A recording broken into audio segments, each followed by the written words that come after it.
Hi, welcome to the Silver Spleen. My name is Ashton Sanford, and this is my review of Diva. A veteran singer questions her life and career. A young aspiring singer wants to become successful, but is unsure what and who she should give up to get there. A manager who appears to be callous and indifferent just might have a heart of gold. How classic! How timeless! How pedestrian! Considering who's backing the film, how terrifyingly ironic. Is it really any surprise that the manager and producer characters in Diva, while shown to be less than stellar humans, still come off as essentially blameless or somehow equally victimized? So the film really is laughable from that point forward. Speaking of which, maybe I'm saying this as an American or as a middle-aged man, but the idea of Joey Young or anybody of Joey Young's age actually being considered a diva is patently ridiculous. You know, Whitney Houston may have smoked her kneecaps off, but at least she never sank to this. Joey Young can't play, much less be a diva. She doesn't have the age, talent, or experience. Kind of like the director of this movie. Hayward Mack is young, and her films show it. The subjects that she essays to address are quite frankly beyond her years. As a consequence, Diva comes across as ham-fisted, overwrought, and told from a perspective that is laboriously immature. Blind love interest?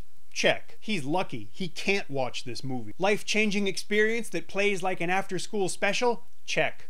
This doesn't appear in the movie. It's just a disaster. Parallels with reality for all the worst or wrong reasons? Check. The best thing about Diva is Chapman, who plays his role quite commendably well, and I mean that sincerely. If there's any reason at all to see this movie, his performance is it.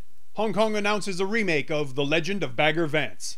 Of course, his role is the only one with any depth or dimension to it, so he comes off as a human walking around a bunch of cardboard cutouts. You know, when you're the producer, you can make sure that your role is the best of the bunch. I'm not saying that's what happened. It's all conjecture on my part.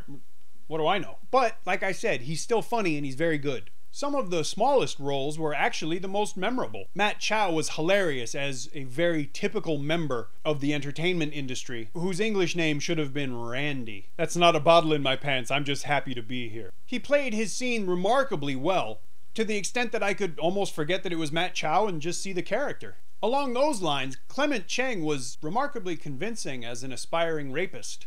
It feels odd to say that about someone, but hopefully the compliment doesn't have too much backhand on it. It's the matter-of-factness that his character displays that makes it so unsettling and so real. What makes the scene so effective is just what's so douche-chilly about the whole film. This kind of nastiness is standard operating procedure in the local entertainment industry, and trying to make it look anomalous only amplifies its ubiquity.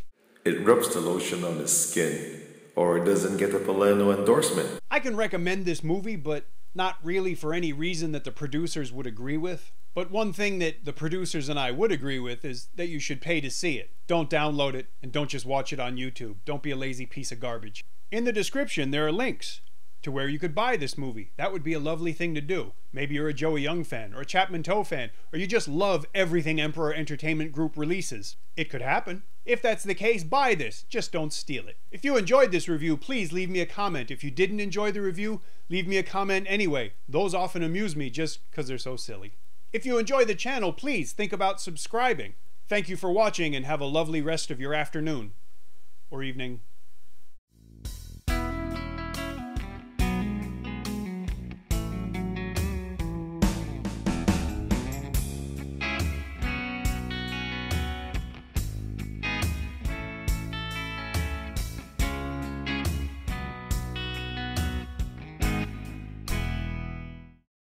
Having Emperor Entertainment do a movie about the perils of the Hong Kong entertainment industry is like hiring Lenny Riefenstahl to do a documentary about the final solution.